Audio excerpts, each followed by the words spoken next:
حلقة النهاردة احنا عملنا فيها انجاز جديد صراحة. دي اول حلقة من ساعة ما بدأت البودكاست اللي تعدي اللي احنا نكسر فيها الساعة. دي حاجة وده هذا امر لو تعلمون عظيم. انا اصلا يعني مش بقتنع بالبودكاست غير لما الحلقة تكون معدية الساعة. دي اقل حاجة يعني ادنى حاجة. بالشرط طبعا ان الكلام يكون مفيد، مش اي هري وخلاص. وبمناسبة بقى ان مش اي هري وخلاص، انا النهاردة جايب ضيفين عزاز على قلبي جدا، هم صراحة عشرة عمري يعني. محمد طارق وعلي طارق. احنا حاجة جميلة جدا لما تلاقي صاحبك لو عشت عمرك من زمان، انتوا الاتنين لما تبدأوا مع بعضكم من وانتوا صغيرين، تكبروا سوا، وكل واحد فيكم ياخد طريق، وتتفرجوا على بعض كل واحد من ناحيته اللي هو كبرتوا وعملتوا حاجة وعملتوا إنجاز في الحياة. هما محمد طارق مدرس رياضة وعلي طارق مدرس لغة عربية. فأنا أصريت إن أنا أجيبهم مع بعض ونستعيد مع بعض الذكريات. الحلقة كلها نوستالجيا يعني. والمفاجأة في الموضوع ان الحاج طارق ابوهم انا كنت مصور معاه حلقة من 5 سنين، هتلاقوها على القناة، كنا بنتكلم فيها عن موضوع الجواز وكده. من ايام بقى ايه، ما كانش في حاجة اسمها بودكاست اصلا. انا يعني عملنا حلقة مع بعض، وكان كادر كده باول كاميرا اشتريتها زمان، كاميرا باناسونيك. يعني حلقة كلها بصراحة ذكريات ونوستالجيا. حتى انا بفكر في المونتاج ان انا احط الفيديو الصغير ده احطه في اخر حلقة تشوفوه يعني. بس فان شاء الله تبقى حلقه كويسه هتستفادوا منها وهتتبسطوا. اهم حاجه تتبسطوا، تبقوا قاعدين مستمتعين باللي بيتحكى في الحلقه يعني. وان شاء الله تبقى حلقه مفيده يعني. سبونسر الحلقه دي مؤسسه الاقصى برعايه الاستاذ مجدي الصبحي والتيم الجميل جدا اللي معاه، والحلقه من انتاج شركه زفرين. بسم الله الرحمن الرحيم وبه نستعين. ايه الحلقه دي الصراحه انا حاسسها مش حلقه، احنا قاعدين قعده صحاب عاديه على قهوه ويعني مش حاسس باي نوع من انواع الرسميات خالص في الحلقه دي. وده ليه بقى؟ لان الضيوف في الحلقه دي اصلا صحابي وعشره عمري من زمان يعني. فانا لما بستضيفهم انا مش انا كاني بستضيف، يعني انا مش عارف بستضيفهم ليه صراحه، بس قلت اجيبهم يعني ايه نستمتع مع بعض شويه. هو مستر محمد طارق ومستر علي طارق. اهلا بكم تغير. اهلا بكم في البودكاست. انتوا مالكم نايمين ليه كده؟ يعني بنحاول انتوا عايزين نبقى رسمي. رسمي يا بس سووني مش رسمي. انتوا شكلكم عايزين لسه فوقتوني صاحيين من النوم اصلا. عايزين قهوه. صح، قهوه صح. انت قهوتك مانو زي ما هي. زي ما هي ده الحاجه. تمام. حاجه ده. طب خلاص وانا كمان اشرب قهوه مانو معاكم. مع ان انا فايق مش محتاج يعني، بس هطلب انا كمان. وصلنا بقى يشتغل على 3 قهوه مانو حلوين. كده. لا يا عم مش الدرجة. انت حكايتك مع القهوه في ايه؟ انت الموضوع زاد معاك. الموضوع زاد معاك لما بدات شغل. ليه بقى؟ انا ما كنتش بشرب قهوه خالص. انا اول واحد شربت قهوه في البيت. انت اللي انت اللي عديت في القهوه. انا اللي بدات القهوه في البيت. ودلوقتي عارف مين بداتها فين؟ في ايه؟ في الصيدليه. دكتور حازم. يا السمرتايه والبن اللي كان بيجيبه. سلام على الذكريات. طب انا كنت بسال اخوك سؤال معلش. خلي اديله فرصه اجاوبه. اتفضل. انا ما كنتش بشرب قهوه خالص. اللي خلاني اشرب قهوه طالب عندي عزمني على كوبايه قهوه فرنساوي بندق يبقى في الساعه. فمن ساعتها بقى بقيت اروح هناك. هي قهوه ما اعرفش حاجه عن القهوه غير فرنساوي بندق. لحد ما بقى واحده ايه بطلت الفرنساوي بطلت البندق. بقيت مدمن قهوه مانو. الاول كنت بشربها طبعا زياده كراميل. ليه؟ حرام على كده زياده. بعد كده مانو. هي الناس كلها ما اعرفش ليه الناس كلها، حتى مستر محمد كمال لما جه قال لك انا بدات بالزياده كان نزلت وكده اخفف. الناس كلها بتبدا مع مسكره قوي كده. هي الفكره كلها ان الواحد بيشرب القهوه ليه؟ عشان يفوق بجد المفروض يعني. انا بشرب بحس ان انا نعسان كده المفروض يعني. فطبعا هو حوار المراره ده اللي بيضيعه السكر. فانت بتشرب زياده كراميل. فبعديها بتحس بقى ان انت خلاص طالما اتعودت عليها ما بتفوقش بقى زي الاول. كل اصلا ما السكر بيقل بتفوق اكتر. ايوه طيب انا طب يعني انا لما بدات بالقهوه بداتها بالساده، وبعد كده يعني ايه قلت لا يعني دي مره قوي يعني، كفايه مره في حياتنا، فانا زود مونو شويه كده على الريحه مونو. انا بس انا اخر المونو، انا اكتر من كده انا ما بستحملهاش، ما بقدرش اصلا اشرب الزياده دي. ولا حتى المظبوط. انا عموما بحب السكر. عشان كده بدات بالليفل العالي. طيب انا عايز اعرف بدايه معرفتنا ببعض. كانت معرفه من يلا ربنا. انا في قصه عندي، بس انا عايز ايه، حابب اسمع منكم انتوا الاول. انتوا اول ما عرفتوني ازاي؟ انا 10 حاجه زيتونه. كنا رايحين نلعب كوره في ملعب عرام زمان. زمان هو ما كانش اسمه ملعب، هي كانت ارض فاضيه وبنقعد نلعب فيها. كان طوب مش عرضات كده. طوب، العرض بنعملها طوب. اي كان الملعب نزل لتحت كده لو فاكر، فاهم؟ واتقابلنا بقى في حجز كوره وبتاع كده، حد كويس كده عرفنا على بعض. ايوه. كنت خلي بالك من انا القصه اللي انا بحكيها دي قصه مثلا من كام سنه، دول مثلا ممكن من 15 سنه. كنا في اعدادي يا جماعه ما فيش حد في الاعدادي اصلا اتكسر ال 30، فانا بقول من 15 سنه فانا بتكلم على اعدادي مثلا. احنا في اعدادي زمان. كنا بنلعب كوره وبتاع، فكنا طالعين كده جروب كده، هم كانوا لسه اول مره يعني.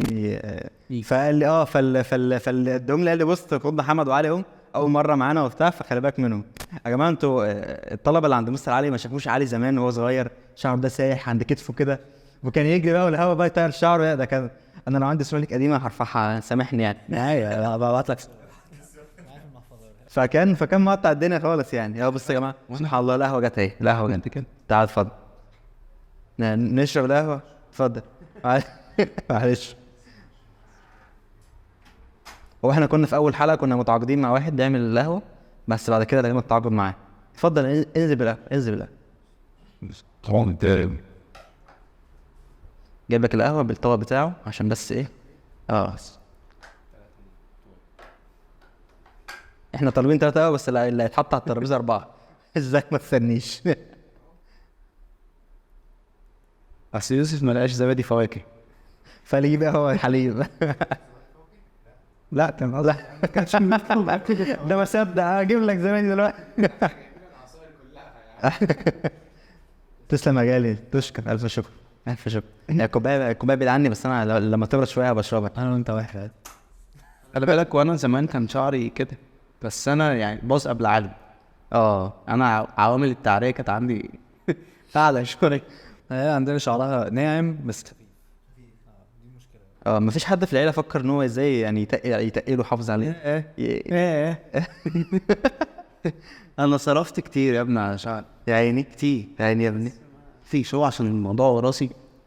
عمام الله يبارك لهم وخلانه الله يبارك لهم اتجمعوا عليه، اتفقوا عليه كل انتوا. الاب ونهايه الام كل. يلا معلش، الحمد لله مفيش حد ياكل كل حاجه في الدنيا. معلش. الحمد لله. المهم نكمل القصه بتاعتنا. فايه بدايه معرفتنا ببعض كانت في ماتش كوره، ومن ساعتها بقى احنا بدانا بقى مع بعض بقى. يمكن محمد هو مالوش قوي في يعني مالوش بقى ايه في الهايبره والبتاع بتاعت الصغيره دي. هو كان يجي بس في الايه في الايفنتات اللي هو معزوم فيها. اي مناسبه بقى يعني، كوره مثلا، رحله بتاع خروجه، يجي ويمشي وخلاص بقى، ما تشوفوش تاني غير في خلال الخروجه الثانيه. انما علي كان على طول 24/7 احنا مع بعضينا وبتاع، ومع احمد عزت والشله الشله الحلوه بتاعت زمان دي، بحر وكوره وكل حاجه كل يوم. والله ايام البورفيج، ايام كانت التذكره ب5 جنيه. انا كنت حريف. انا كنا واقفين جون عشان افحش. بس انا كنت بحاول اصد شويه يعني، كنت اكسر اللعيبه. المهم بس، وابتدى من ساعتها بقى ايه يعني 15 سنه زي ما انتوا عارفين. بنتكلم في حكايه كانت من 2007 2008 يعني، حاجه جامده جدا. ممكن لا تقريبا 2009. 2009 لان انا بدايه التعارف اصلا كان ابويا طالع العمره 2009. من ساعتها بقى اتعرفنا على الشله الجامعه اللي هناك كده ودخلنا بقى. طب ما تقرب المايك عليك شويه عشان الناس تتبسط من حلاوه صوتك. انا تعبان والله. طب القهوه هتفوقك. اتفضل اشرب قهوه. مصدعني من قبل الحلقه عايز اشرب قهوه. ده عنوان البرنامج. ايه انا كنت ليه ايوه اشرب قهوه بقى متغني. انت كنت لازم مش هينفع. طب يا جماعه ايه، الحمد لله وصلنا لاخر حلقه. المهم نكملوا الحكايه الجميله دي. فايه من ساعتها بقى واحنا ايه مع بعضينا وبتاع الكلام ده كله، لحد ما السنين جريت وما حسيناش ان احنا عدى الوقت ده كله. فانتقلنا من مرحله الصداقه واللعب واللهو. دخلنا مرحله بقى ايه الحياه العمليه. سنه مش صهاوس. احنا ايه يا ولا اخوي، ايه الجمال ده، ايه الحلقه اللي يا جماعه احنا عاملين حلقه جميله قوي مع بعض في الحلقه دي. المهم يا عم سيبنا نتكلم ده عليه. لا اله الا الله. دخلنا بقى ايه في الشغل وبتاع. محمد بقى اختفى خلاص، دخل بقى الكليه بتاعته تربيه صح. اختفى بقى في حياه التربيه. اختفيت من ساعه ثانويه عامه. سوا من ثانويه عامه خلاص ما ظهرش تاني، انما قعدت علي شويه ساعات الكليه في الاول كده بس. كده. ان محمد كان الثانويه بتاعته سنتين. محمد كان كده نفس الكلام. انا بس كنت انت 5 سنين. يا باشا كنت 5 سنين وكانت سنتي دبلوم عادي. اول سنتين بتوعه فكان انا قصدي ان هو عاش نفس اللي هو الجو اكيد. اكيد اخر سنه في الثانويه دي بتبقى وحشه جدا. سنتين كمان كان الموضوع صعب، بص يعني عايز اقول لك من كنت يعني بص انا بدات شهر 7 اول سنه تانية كانت شهاده، خلصت شهر 7 بدات في شهر 7 اللي هو انا خدت اسبوع بس اللي هو المفروض ان هو بيتقال عليه اجازه. فالموضوع كان اخدني بشكل كبير يعني. وانا كنت من النوع اللي بذاكر مش زي يعني. هنرجع للموضوع ده. يا جماعه هتلاحظوا ان انتوا مدرسين، انتوا اولا اخوات، ثانيا مدرسين افاضل، ما ينفعش تشوهوا بعض. قلت من اول الحلقه ان احنا مش قعدة مدرسين. ماشي يا عم ماشي يا عم، قعدة صحوبية يعني كلها اصحاب. كلها اصحاب. ايوه صح. افرض ربنا نفخت الصورة جوه. عشان بس ذكرت سيره مستر محمد. احب يعني اوجه له الشكر عشان انا بس انا ما بتعاملش معاه في الحقيقه، بس مستر محمد انا بعزه جدا جدا. هو مش شخصيات جميلة جدا جدا، ربنا ان شاء الله يكرمك كده وتتقابلوا بعض في اي محفل من المحافل الدولية والعالمية والمحلية، وهتشوف العسليات كلها يعني. المهم نكمل كلامنا. انت عمال تسحلني وانا مش عارف اركز فيهم الحلقة دي. كنا ايه لما فلما بدأنا بقى لما بدأت انا انزل شغل، نزلت شغل في صيدلية. خلاص كنت مع عاصم صاحبنا برضه هيتجوز شهر 8 فادعوا ربنا معاه. ف المهم ايه نزلنا في الصيدليه وبتاع، قعدت شويه كده. المهم ايه لقيت علي ايه من غير ما اعرف، لقيت علي جوه كمان جاي في ايه يشتغل معايا في يستلف مني الشيفت. كانت بعد ثانويه عامه بتاعتي. واللي اكتشفته ان قبل الحلقه انت كنت حكي لي ان انت اللي كنت هتيجي اصلا، بس انت عشان ما بتظهرش كتير ومش فاضلنا فبعت اخوك. مش حوار كده، انا كلمني مش فاكر مين كلمني على الموضوع بتاع تقريبا محمد او عاصم واحد فيه. لا مش فاكر. المهم حد كلمني. ممكن دكتور محمد رجب. ممكن غالبا. فكلمني ان انا انزل، كنت بدور على شغل. انا اصلا يعني دخلت التربيه وكده هتطول في القصه دي شويه. يا باشا قول يا سلام. البودكاست ده معمول ليه؟ عشان تتكلم. اصلا هبقى القهوه دي عشان ايه اشرب كده وانا بتمزج. ناولني القهوه دي. كمل يا غالي. انا داخل تربيه غصب عني. ابويا الحاج الله يبارك له اللي هو انت هتخش هتبقى مدرس يا حاج يهديك يرضيك ما في. فالمهم دخلت تربيه، قلت خلاص انا هريحك بس مش هشتغل هو اللي قال لي اخش تربيه. انا اصلا ليه وجهه نظر والله كنت عايز اخش. هو فعلا ليه وجهه نظر لسبب، لان انا اكبر يعتبر ابن في عمامي وخلاني وكده. ذا فيرست فكان اي حد واقف مع حاجه روح لمحمد يشرح لي. فكنت بشرح تقريبا شغال مدرس من وانا في ابتدائي، من وانا في اعدادي روح لمحمد يشرح لي. جينيوس العيله. انا عارف انت لما تحط لما تحط في الاسبوع روح لمحمد ايه يشرح. فكنت بشرح. فجيت بعد الثانويه العامه. طبعا انا كنت حابب اخش كليه علوم، بس ربنا يعني ما قدرش ان انا اجيب المجموع بتاعها يعني. قلت له اخش تجاره واشتغل معاك في الشركه. اقسم بالله قال لي لا تجاره مين؟ تربيه يا حاج، مش هشتغل مدرس. انا اللي ناس كتير بتستغربوا اصلا ان انا شخص عصبي جدا جدا جدا. انا مش مستغرب يا جماعه لان انا عارف معاهم. لا الطلبه لما بيزرجن طلبه بتوعي بالذات اخواتي ايام عمرو بن العاص بيستغربوا جدا ان انا عصبي وهم متخيل. فانا يعني مش متوقع ان انا اطلع مدرس، واللي كنت بعمله في المدرسين هيجي حد يعمله عليا. فقلت له لا. قال لي لا هتخش. قلت له خلاص هخش وايه مش هشتغل. يعني ده سببك الوحيد ان انت خايف يتعامل معاك زي ما انت عملت في المدرسين وانت طالب؟ مش ده السبب الوحيد، بس من الاسباب يعني. السبب ان انا ما كنتش حاسس نفسي في حوار التدريس خالص، يعني ان انا ما كنتش حاسس ان انا هيبقى عندي طولة بال ان انا اشرح، ولو حد قال لي مش فاهم اعيد تاني واعيد تالت وعاشر والكلام ده خالص خالص. لحد ما دخلت قلت له بص انا هخش بس ايه مش هشتغل بالتدريس ده خالص. انا هخش الكليه عشان ايه؟ عشان اريحك يعني. فدخلت. فكنت زي ما انت عرفت بقى جالي حوار الصيدليه. قلت اروح كده اشوف ايه الدنيا. رحت قابلت الدكتور حسيت برضو ما حسيتش نفسي فيها خالص. ايه واحد يجي لي اوديه بتاع روح عليه. واصرف ادويه وبتاع والكلام ده، لا ما جاش ما قعدش معاك خالص. فرحت راح مودي مين اخوه قاعد. هو بقى جه بقى لقاني بقى كانت قاعده انا حلوه. وقتها كنت اتجهت للتدريس. يعني انا اتجهت للتدريس من تقريبا من سنه اولى كليه الترم التاني. بس مش تدريس يعني اللي هو فاهم انت ايه، حاجات كده خفيفه يعني. بنت صاحب ابويا، ابن عمتي، يعني جمايل يعني تعالى وفاك حاجه في دماغك تعالى اشرحها لك بتاع. بس فما حسيتش برضه نفسي في حوار الصيدليه خالص. فبعدت بقى ايه علي. فبصراحه احنا قضينا احلى صيف قضيته مع علي في عند الدكتور حازم في صيدليته. بعد كده انا خلاص سبت الصيدليه وانا شفت حالي، وعلي بعدها بفتره سابني، ساب الصيدليه برضه. انا اللي لقيته سيبها برضه دكتور حازم لو شافك انت مبوظ الدنيا.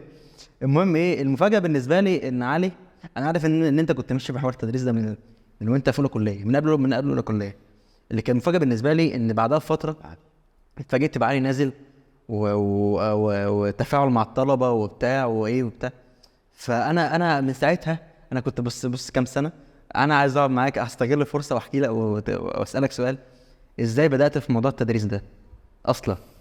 هو نفس الفكره برضه، يعني انا كنت في مجال الصيدليه والكلام ده، وانت كنت مكمل، انت كنت خلاص ده كاريرك. قاعد هناك فتره حابب الموضوع. طب انا كان قعدت كتير حوالي 4-5 سنين ممكن. انا كنت حابب الموضوع اصلا، وكان نفسي اصلا من الاول ان انا اخش حاجه صيدله علوم حاجات دي.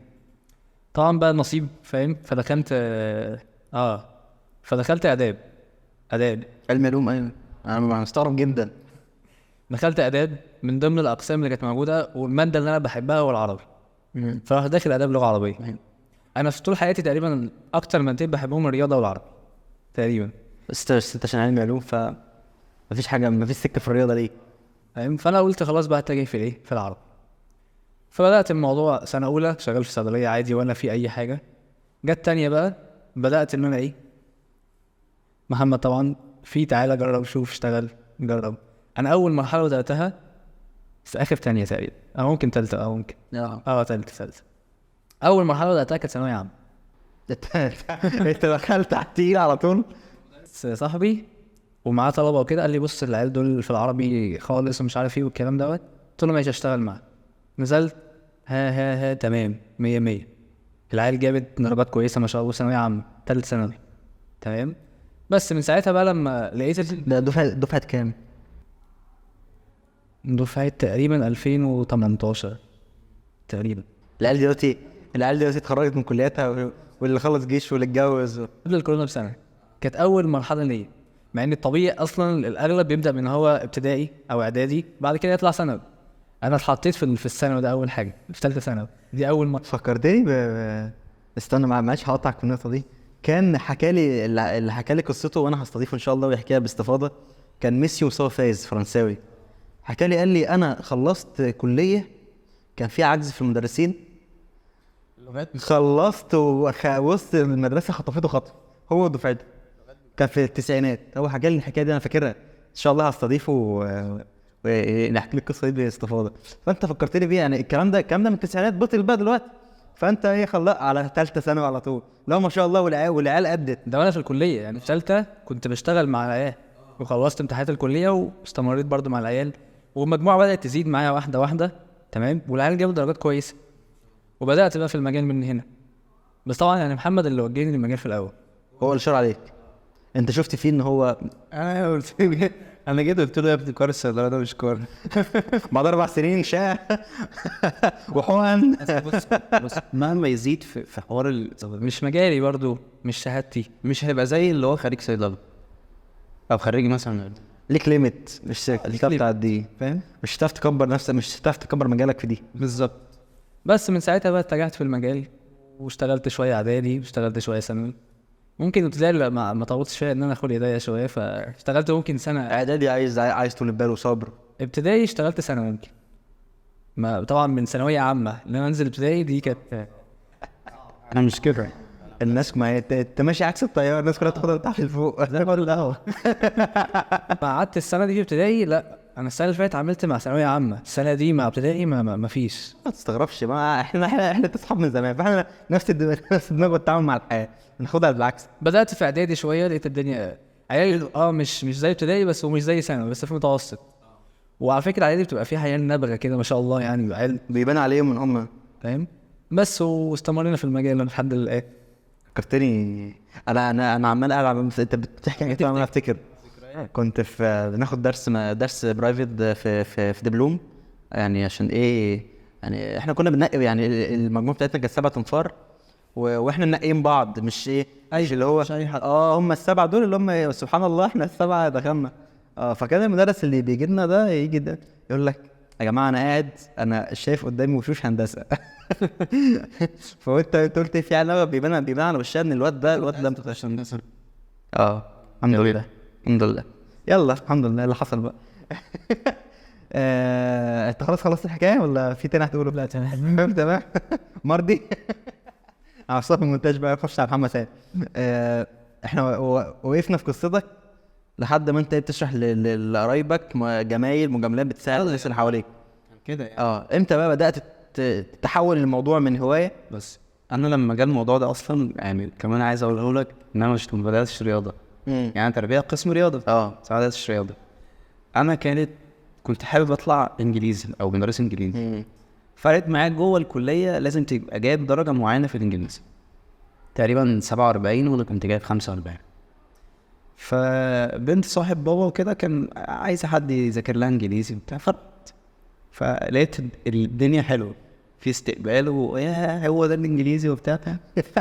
فهو ده الانجليزي. ده فبابا جه احمد صالح لو سمعكم يا جدعان. انا اللي مضيع الثانويه عامه الانجليزي. لما يجي احمد صالح وهاجي معاه هحكي لك موقف بقى ده بيخصنا انا وهو في ثانويه عامه، بس خليها في وقتها يعني. فبابا جه كلمني فالدنيا وبتاع، انت قسم ايه؟ قلت له انا قسم رياضه اصلا، بس انا عشان بحب الانجليزي. قال لي بس حلو تشتغل مع رياضه انجليزي. رياضه وانجليزي؟ الثانوي؟ لا انا بدات ابتدائي كان سنه 5. ماشي دي سهله، دي امرها سهل. فقلت الموضوع عادي يعني عادي، الموضوع سهل مفيش مشكله. ما هي الميس ده كانت بتاخد الرياضه انجليزي وعربي.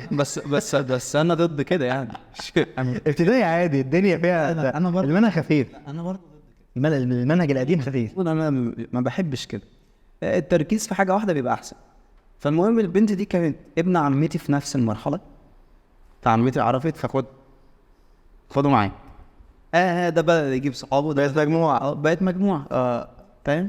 كان مدرس ليا في ثانويه عامه حضرت معاه برضو كام حصه كده، ان هو فاتح سنتر جديد ومحتاج ايه مدرسين.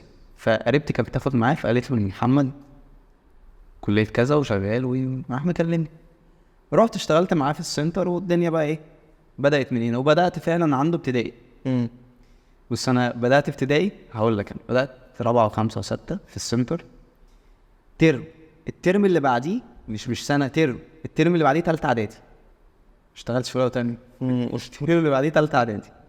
السنه اللي بعديها اشتغلت. طب والعيال اللي كانت معاك دي الغلاب كملت معاك. ما ينفعش تسوي في بس اللي هو ما اشتغلتش مثلا اولى اعدادي ثانيه يعني. لا انا انت ثالثه. كان في مدرس شغال وكده وحصل مشكله فاشتغلت في ثالثه.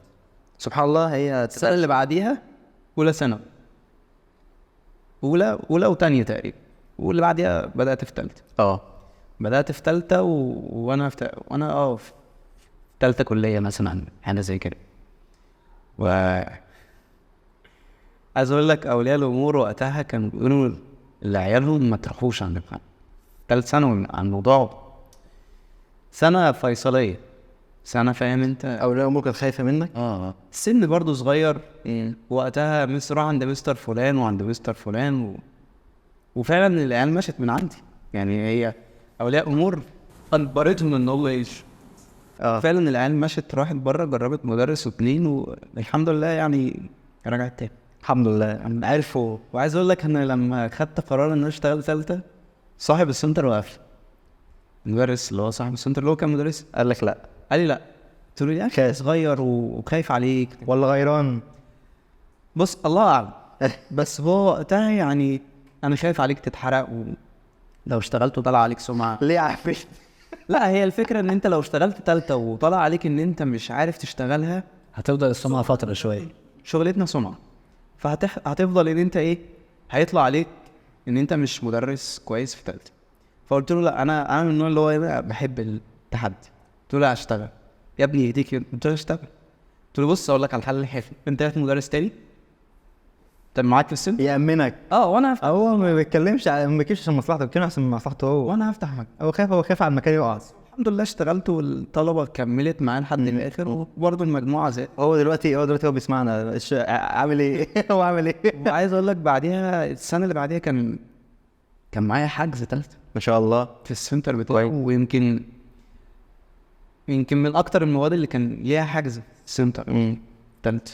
بس فبدات كده بقى، بدات بقى من وقتها اتعرف سنتر تاني يكلمني، مدرسي يكلمني، رحت اشتغلت معاه في سنتر تاني، وهكذا. تبدا بقى ايه، انت لما بتعمل شغل كويس وبتجتهد بتسمع. فالطالب بيقول لي طالب، صاحب السنتر يقول لي صاحب السنتر. في قاعده في الماركت اسمها الورد اوف ماوث. بالظبط. فالطلبه هي بتتكلم عنك، فاهم. بس وبدات بقى من هنا سنتر. كويس قوي ما شاء الله. الحمد لله. انت كنت بتقول في اول الكلام ان انت اصلا ما كنتش حابب تربيه، ولا كنت متوقع ان انت تطلع مدرس، وكنت بتحاول تقنع الحاج ان انت تخش تجاره وبتاع مش عارف ايه. انت من جواك انت كنت عايز تبقى ايه غير ان انت تخش تشتغل مع عاملين؟ ولا انا كنت عايز اخش كليه علوم. تطلع منها ايه بقى؟ كنت عايز اخش بقى ايه، معامل وتحاليل والمجال ده انت كنت عايز تخش المجال ده؟ هو بقى فاهم، احط انبوب على كده تفرقع وبتاع والحاجات دي. انا كنت حابب كده، بس ربنا ما. وانت كنت فين وقت ما الكلام؟ كنت لسه وثلاثة ثانوي بقى، ومحمد اتخرج تالتة، انا كنت في اولى ثانوي، فرق سنتين يعني. كنت انا داخل في اولى ثانوي بتفرج بقى اشوف انا بيشوف عشان يحدد. انا يعني انا بشوف قدامي تجربه ايه عمل ايه. بس لما دخلت المجال خلي بالك، يعني من ساعه البنت بتاعت اللي انا قلت لك عليها اللي بدات بقى دي، حبيت الموضوع جدا. وانت تبقى عارف بالذات ماده زي رياضه، هي ماده تعتبر عقده لطلبه كتير، فان انت توصلها بطريقه سهله والطالب بيبدا يحبها ويجيب فيها درجات كويس ويقفل، وتشوف وانت تشوف فرحه الطالب او فرحه ولي الامر، او ولي الامر يتصل بيك ويشكرك، والموضوع ده برضو فاهم انت بيفرق معنويا جامد، فخلاك غصب عنك تحب الموضوع. ايوه دي بالظبط عامله زي مثلا لما حد يتصل بيك يقول لك الله ينور على الشغل، الفيديو حلو جدا. بس بخاف بعدها يقول لي بس في تعديل صغير. ساعتها انا قاعد خنجري. في سؤال انا بصراحه يعني ده برضه كان في الكومنتات، يعني انتوا كاخوات خلاص تقابلوا بعض في البيت زي الفل، تمام، عامل ايه، ازيك، عامل ايه، ايه حلو، يا حمو، الكلام ده كله ماشي. لما بتقابلوا بعض في الشغل كمدرسين، انتوا اتقابلتوا في سنتر قبل كده؟ بتتعاملوا مع بعض ازاي؟ هو اكتر حاجه بتحصل حوار اللخبطه. لخبطه في بقى مش انا مستر محمد ومستر علي، مره تانية انا مستر علي ومستر محمد. ايه هو مش بس هو عشان انت ممكن لو لبست النضاره ممكن تقرب منه شويه. بص هو انت يعني هو اللي بيشوفنا اول مره بس بيحس ان في شبه بس، لكن لو شافنا مرتين ثلاثه كده مع بعض هيعرف الفرق. لان حتى لو هتلاحظ في الكومنتات في واحد كاتب لي قبل كده عرفت الفرق بينكم انتوا شبه بعض. ده صاحب مطبعه. كان علي راح عمل عنده شهادات تقدير وكده، وانا رحت اكتب عنده شغل، فقال لي انت مش جيت لي ومش عارف ايه وبتاع. بعديها انا بيومين رحت له قال لي انت محمد، قلت له لا انا علي. انا في طلبه جت في السنتر، علي يحكي لك الموضوع ده لان هو حصل معايا كمان. من ضمن المواقف برضه اللي حصلت، ساعات مثلا محمد ممكن لسه ما جاش السنتر، هو ميعاده مثلا في السنتر ده وانا موجود، فطلبه تيجي ازيك يا مستر محمد عامل ايه مش عارف ايه، فانا ما برضاش احرجه، الحمد لله تمام انت عامله ايه مش عارف ايه، خش في الموضوع. اول ما تخش بقى في موضوع تسال على حاجه في الرياضه، لا انا مش انا مستر. انا معاك لحد ما تسال. سالت انا اسف. والله انا اخوه بس هو لسه جاي في السكه فماليش دعوه. في ناس ما بتسالش وتخش تكتشف ان انا موجود في القاعه. ايه ده مش لسه هناك بره. ايوه في مره الطالب جاي، كان طالب جاي السنتر، فانا واقف بره، انا عارفه بياخد معايا برضه، بس كان عنده حصه محل. فمسكته بقى قلت له انت جاي متاخر ليه؟ كان عنده رياضه ولسه ما بداش، فاضل بتاع ربع ساعه. انت جاي متاخر ليه؟ قلت له مش الميعاد الساعه كذا. طب خش عنده امتحان جوه. دخل لقى المستر لسه ما دخلش الحصه مش عارف ايه، ودخل هو بقى دخل بطقم تاني ومش عارف ايه. فالولد استغرب قال لي مش لسه مسلم عليك بره؟ لا مواقف زي كده كتير، حوار الشارع ده كتير كتير. التعامل ما بينكم كانتوا الاثنين كاتنين مدرسين ما بينكم انتوا الاثنين بقى، يعني قدام بقى ايه قدام الطلبه قدام ومع اصحاب السنات. لا خلي بالك احنا بنتعامل بتلقائيه قوي، يعني مش رسميات والكلام. انت عارفنا محمد، وانت عارف ان احنا ما احنا كلها الدنيا فاهم انت ايه. الدنيا ايزي خالص. يعني فاهم. ما مش النوع بقى اللي هو بقى يرسمها وانا فلان الفلاني طبعا دلوقتي مثلا عشان هو متجوز بقى، فمثلا ما بشوفوش في البيت، فبيجي مثلا من البيت عنده ولا البيت عندي. تسيبنيش يجي بتاع 24 ساعه. فانا قصدي مثلا لو هو جاي من البيت فاشوفه ازيك يا محمد مش عارف ايه، فطرت ولا لا، هناكله مش عارف ايه، نشربه قهوه بس. وفي السنتر عادي اللي هو عارف ممكن ايه مثلا بين الحصه نروح نقعد على القهوه. عادي عادي يعني الموضوع عادي نقعدوا فوق شويه فاهم، تلاقي الطلبه واقفه معانا برضو فاهم انت ايه اللي هو بقى احنا اللي هو اخوات صحاب فاهم، الطلبه واقفه معانا عادي نقعدوا نتكلموا ونضحكوا ونهزروا. هو في حاجه دارجه في بقى لها فتره، حته البيزنس اللي ماسكه العيله او الاسره هي اللي ماسكه البيزنس ده. خلاص، فهو السؤال يعني موجه لعلي اكتر من محمد. بفكر بما ان هو الاخ الاصغر، عارف انت لو كمان كنت سالتك جدا بس يلا فكرتش انت مثلا ايه يعني طب اخش مع محمد في الماده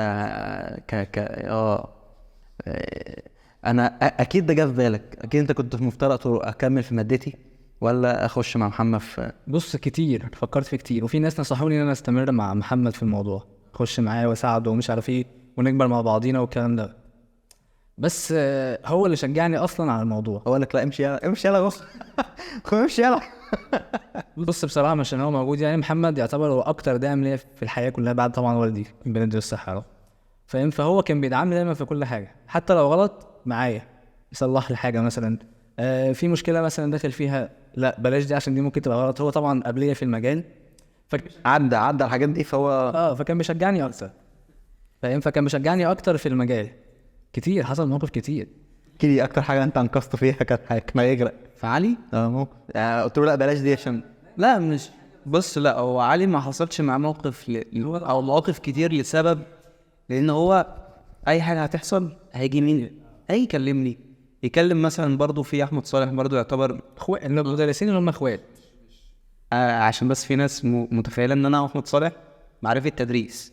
لا انا واحمد صالح اصلا احنا جيران ومع بعض في الدروس وفي الكليات من 6 ابتدائي فاهم، فمع بعض. فعلى اي حاجه قبل ما بتحصل بيجي يسالني، يسال احمد صالح، فهتلاقي ان هو ايه ما اتحطش في موقف.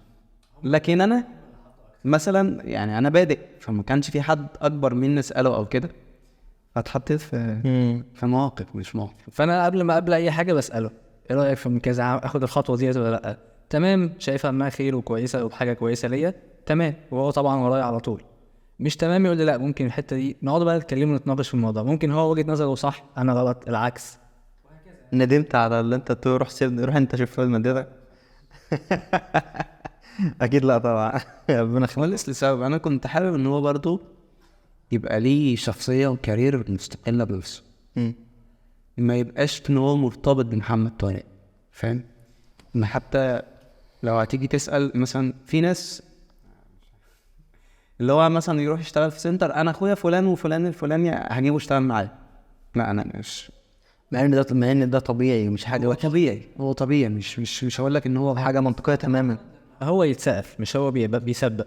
انت مش فاهم، هو مش فرضك بالعافيه. في ناس بتفرض يعني انا اعرف ناس بلاش معروف هذا معروف. هو ما شاء الله اصلا من غير حاجه هو علي مدرس ان شاء الله لوحده معروف. لان انا لاحظت في علي برضو نقطه ان هو بيحب الماده فبيجتهد فيها، بياخد كورسات نحو بعيد عن الكليه دورات وما شاء الله جايب فيها درجات عاليه امتيازات و97%. طبعا نحو الكليه ده حاجه تانية، النحو بتاع مش كورسات كليه، لا دي كورسات خارجيه اضافيه بره الكليه نحو كده. حبيت ان هو يبقى ايه، لا مستقل يعني. انا حبيت الموضوع. عايزين نعمل مسابقه هجاء شعري بينك وبين حسين ومحسن. شوف مين في جول هيهزق التاني اكثر بالشعر. هي هجاء كده بيهزقوا بعض بالشعر بس. راب هيحدثه ويدسك والكلام ده. في العصر الاموي كان ملوك الهجاء. اه على فكره انت عندك برد ففي ممكن الكلام يتسمع غلط. انت قلت هجاء انا سمعت حاجه تانية. طيب الحمد لله الصعب. هجاء مع النص كتير. حته انتوا تمام بداتوا المسيره من قبل كورونا بسنتين 3 كده. لا انا بادئ لا ده انا بادئ يعني رجليكوا تعتبر ثبتت قبل انا بادئ مثلا من 2014 2015. ممكن محمد هو من 2000 دفعه 18 هي اللي بدأ معاه. كليه 2013 فاعتبر بدات لسه سنتين وشديت. لا مش قبل سنتين، قبل سنتين انا شغال. ما انا بقول لك اهو، يا اما سنه اولى الترم التاني في كليه، يا اما في بدايه التانية. فاللي هو من 2014 اللي هو في 2024 ما شاء الله. فاهم؟ اللي هو انا حبيت اخد الموضوع بدري جنب الكليه. هو مش دي كانت النقطه يعني. مش هنختلف في البدايه. اللي انا كنت بتكلم فيه ايه، ان انت لما جت كورونا بقى فرض على الناس دلوقتي، فتح عصر الاونلاين والناس بدات تجري الكلام ده كله. فين مستر علي طارق ومحمد طارق كاونلاين؟ الموضوع ماشي معاكم ازاي؟ او التجربه بتاعتكم يعني ايه اللي حصل؟ ليه ما مشيتوش مع التيار؟ ليه كله والله شوفوا يا جماعه براحتكم، المايك معاكم انتوا الاثنين، انا مش مايك. بص انا من النوع اللي انا طبعا، ودي حاجه غلط مش صح، بعيد عن السوشيال شويه يعني. مش اذا كان في الحياه العاديه اصلا ما بشوفكش غير في المناسبات بتاعتك فيس والحاجات دي يعني، بعيد شويه. ما بحبش الاظهر كتير. فاهم؟ المشكله كبيره وده غلط. ده انا لسه بقول لك ايه، وده غلط. بحاول احله بس يعني هو الموضوع مش انا بالنسبه لي يعني. انا هتلاقيني على الواتساب 24 ساعه. فاهم؟ استوريهاتي عشان محدود غير الفيس طب ده غلط برضه. ما ايوه انا قلت لك في الاول بقى انا. فانا اللي اشتغلته ساعه الكورونا في ما مش بقى يوتيوب ومنصات والكلام ده، كان اونلاين على زوم جوجل ميت. كويس. وانزل اللينك على واتساب في الجروبات بتاعتي. ولما الطلبه اللي عندنا بس بتزعلني منك ليه يعني؟ انا فرحت ان في زوم ويعني لايف. انت بتشرح لايف. لا انا هفرحك. مفيش مونتاج. دي حاجه كويسه جدا. دي حاجه بس الطلبه بتاعتي الصراحه كانت بتمسك اللينك تشير. طب فكنت بلاقي بقى فعلا طلبه من بره تخش حلو، وجالي منها شغل ما شاء الله. انا طلبه السنه اللي بعديها والكلام ده كله، لدرجه ان في طلبه بقت تاخد رقمي من الطلبه اللي عندي، يخش يسالوني في لايف النهارده ولا لا. انا عايز اقول لك ان الاونلاين فضح ناس كتير جدا. الناس اللي ما عندهاش ماده علميه، وعملت ناس كتير. ما هو ايه، ما كنت لسه بتكلم، سلاح ذو حدين. ان الراجل المتمكن من مادته مش هيخاف. واللي عجبني في نقطتك ايه، ان انت لما بدات كانت لايفات في زوم. يعني انت ما شاء الله مفيش مجال لمونتاج، وان انت لو غلطت في الشرح هتعيد ومعانا مونتاج معانا. وانت لا ده انت انا عايز اقول لك كنت بعمل اوقات لايف اللي هو ايه، الطالب يبعت لي السؤال وانا حل يعني كده، مش مثلا يبعت لي السؤال وانا لا، هو بيبعتها دلوقتي وانا احل. ده كان سؤال جاي بس قدام شويه. هو وقتها صح. انا ما كنت ده سؤال لسه هسأل. ده سؤال هسأله لكم. بس انا عايز اعرف انت خلصت قصتك في الاونلاين؟ بس هو الحوار جه كده فاهم. كنت انا طلبه بقى تشير ومش عارف ايه وبتاع، وجالي طلبه. وعملت كمان ليالي امتحانات كده في وقتها في ايام الكورونا او وبعد الكورونا. حتى لما نزلنا حوار السناتر بقيت اعمل ليله امتحان في سنتر عادي، وليله امتحان لايف بالليل في زوم او جوجل ميت او ايا بس. والطلبه بقى بتشير اللينك وكده، فبتلاقي بقى. الكورونا عملت فيك ايه يا علي؟ نفس الفكره برضه، نفس الفكره. برضه على زوم او جوجل ميت. والطلبه برضه اللي معايا نفس الكلام برضه، واتساب والكلام ده. بس كانت في ميزه مثلا عندي ومحمد، انا مثلا اشير له البتاعه، فالطلبه اللي معايا تروح له او تشوف اللايف، وهو نفس الكلام العكس فاهم. ففي طلبه من عنده ما تعرفش مثلا مين علي طارق، اخوه مستر، بس ما نعرفش مثلا المدرس ايه، فيخشوا يسمعوا الشرح، ده شرحه تمام كويس مش عارف ايه. وبيجي لنا طلبه طبعا من الموضوع ده، ونفس الكلام هو. ممكن ربنا ستر في نقطه ان جت كورونا والدنيا قفلت في شهر 3 والناس بتشطب مناهجها، واللي بدا مراجعات من اوريدي. هل دفعه 2020 معاك وكانت من الدفعات النجباء اللي عديتوا بيها بر الامان؟ بس هو كل دفعه فيها كده وفيها كده. انا بتكلم عشان الظرف بتاع كورونا. هو بص، هو غالبا كله يعني عدى لبر الامان، لان كمان الدوله تحس ان هي كانت عايزه تعدي كله لبر الامان. ما ينفعش، ده امن قومي، الثانويه عامه امن قومي، لازم ما ينفعش الدفعه يحصل لها حاجه. في الاغلب كله عدى، يعني كانت الدنيا خفيفه وخلي بالك الطالب برضه لما قعد في البيت قعد قدام الكتاب، قعد ذاكر يعني. طيب لو بينزل درس بينزل قبلها بساعه انت فاهم بقى، الصحاب بقى وشويه بلاي ستيشن هنا هي من مزايا الاونلاين ان انت بيطف عليك وقت كتير. وطبعا ابوك واقف قدامك مش عارف ايه. مع الطالب اللي هو عارف مصلحته. في طالب تاني يشغل الفيديو يروح يعمل له كوبايه. الناس بتيجي في مراجعات النهائيه اللي هي من 4 و5 و6، يقول لك خلاص بقى انا كده خلاص خلصت الشرح، هقعد بيتنا اخد اكواد واقف في بيتنا. وده جبنا النقطه، انتوا خطتكم ايه كاونلاين الفتره الجايه؟ يعني هل انت هتكمل كده في وجودك في الاونلاين والسوشيال ميديا، ولا انت ليك خطه تانية ان شاء الله ناوي تطبقها او استراتيجيه تانية في كشغل كاونلاين؟ فانا ده سؤال عايز اساله لكم. انا قلت لك ان انا عندي غلطه، وقلت لك ان ده مش صح. الحوار اللي هو ان انا قافل على نفسي شويه. بس السنه الجايه ان شاء الله هتبقى الموضوع مختلف، من الفيس واونلاين يوتيوب هننتشر على شهر الشهايس ان شاء الله باذن الله. الدنيا السنه الجايه ان شاء الله. هي فعلا غلطتنا احنا الاثنين تقريبا ان احنا قافشين قوي. بس انت عارف، انا ممكن اسامحك لان انت ايه، انت هو مستشارك. هو اللي انت كده عليك ذنبين. لا السنه الجايه انت هتبقى الموضوع مختلف في كل حاجه يعني ان شاء الله، باذن الله، كشغل وكظهور وكاونلاين، والدنيا هتبقى مختلفه تماما ان شاء الله يعني. باذن الله على خير باذن الله. التعامل مع اسئله الطلبه اللي بتجيلكم في الحصه، كان في قاعده زمان المدرسين الكبار اساتذتنا كانوا بيقولوا ايه، مهما كان السؤال سهل وتعرف تجاوبه ما تردش عليه في ساعتها، استنى قول له تعالى الحصه الجايه تكون انت حضرت اجابته. لان حصل مواقف كتيره جدا جدا جدا من مدرسين كبار وصغيرين، مشهورين ومش مشهورين، ان لما بيجي لك سؤال صعب من كتاب خارجي ولو جاوبت عليه في ساعتها لازم هيسقط منك حاجه. فانت لما وانت بتحكي النقطه دي انا كنت اصلا محضرها، وده كان سؤال في الكومنتات، بتتعامل مع اسئله الطلبه اللي بتجيلكوا ازاي؟ انا دلوقتي طالب اهو يا مستر، في سؤال حلولي، خصوصا في الرياضه مالهاش كبير طبعا افكارها واسعه جدا. الرياضه عنده والنحو عنده. النحو دي قصه تانية. بس خلينا نبدا بالرياضه عشان انا بص والله هو طبعا زي ما انت لسه قايل الرياضه ملهاش كبير. فانا يعني بتبقى برضو يعني اللي بيحكمك شويه في حوار الاسئله بالذات في السريتر الوقت. يعني انا مثلا مخلص حصه، انت فاهم الوقت بيبقى ضيق، ممكن تبقى عندك حصه اصلا هي المفروض بقى لها مثلا ايه ربع ساعه تكون شغال، ربع ساعه المفروض تكون خلاص انت هناك وشغال. فبضطر ان انا اخد السؤال واجله. اوقات تانية لا، ممكن اضطر ان انا ايه تقعد عندي وقت فبقعد ومش عيب ان انا اقول لطالب مثلا طب استنى ابحث لك في السؤال ده. ساعات مش شرط ان انا ابقى مش عارف السؤال، او مثلا مش شرط ان انا خايف ان انا اغلط.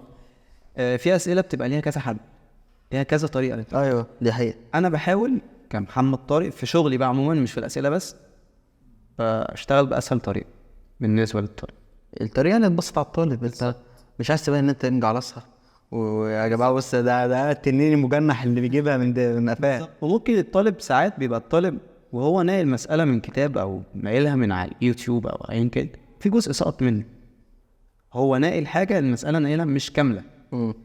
فتخلي تبقى فاهم ده، انت تبقى فاهم ده وانت بتحل. طبعا يعني اللعبه من الطالب اساسا. ايه اللعبه بيبقى بالطالب يعني. لان انت برضو بتبقى المساله ذات نفسها بتبقى عدت عليك، بس انت عارف ان انت ناسي، في طالب ناسي جزء منها، فراح قايل له ايه ارجع بص على المساله تاني، فاهم؟ وساعات انت لو انت عارف الجزء اللي هو ناسيه، وده في الاغلب بيحصل، خلي بالك انت في المساله كان فيها كذا وانت نسيت وحلها كذا. ما بتخافش مثلا ان لو انت قلت لطالب مثلا طب اديني فرصه ان انا ابحث لك فيها وارجع لك ان ده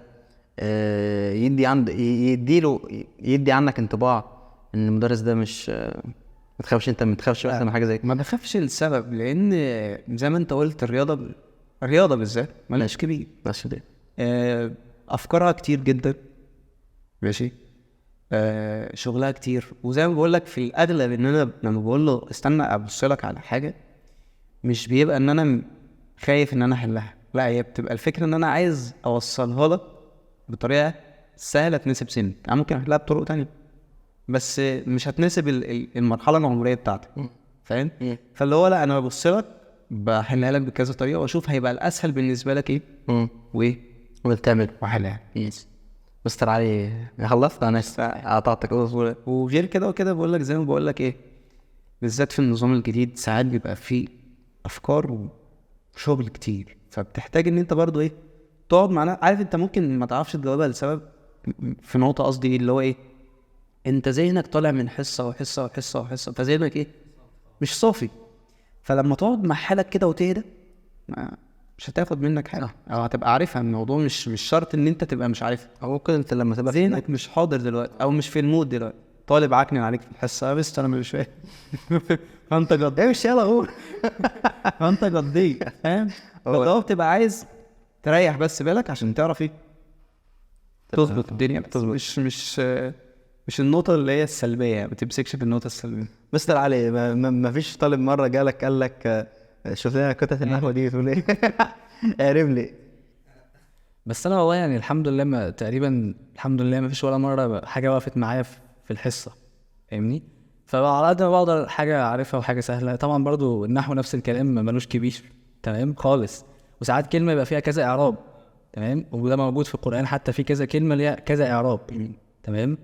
فالموضوع صعب مش سهل، والموضوع محتاج برضو من المدرس ان هو يحضر ويذاكر ومره واثنين وثلاثه.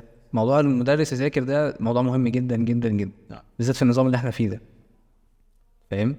موضوع زمان كان مثلا نصوص، المدرس بيعرف النصوص معاني مواطن الجمال احفظ يا ابني وخلاص تمام. النظام الجديد ده لا، حاجات بقى متحرره، قراءه متحرره، قراءه المدرس اول مره يشوفها، نصوص المدرس اول مره يشوفها، ابيات شعر من العصر الجاهلي. فانت الحاجات دي بتبقى الموضوع صعب جدا تمام.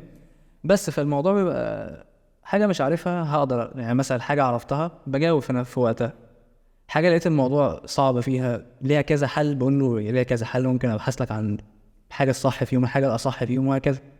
بس دي الفكره يعني. اي مجال في الدنيا. كنت عايز بس اضيف نقطه. اتفضل. كنت عايز اقول لك ان اصلا يعني ان يجي لك سؤال مثلا انت مش عارفه في الوقت ده بسبب مثلا ذهنك او ايا كان الاسباب اللي احنا قلناها، الكلام ده احنا درسناه في الكليه. يعني في الكليه في حاجه اسمها تدريس مصغر وفي حاجه اسمها طرق تعلم.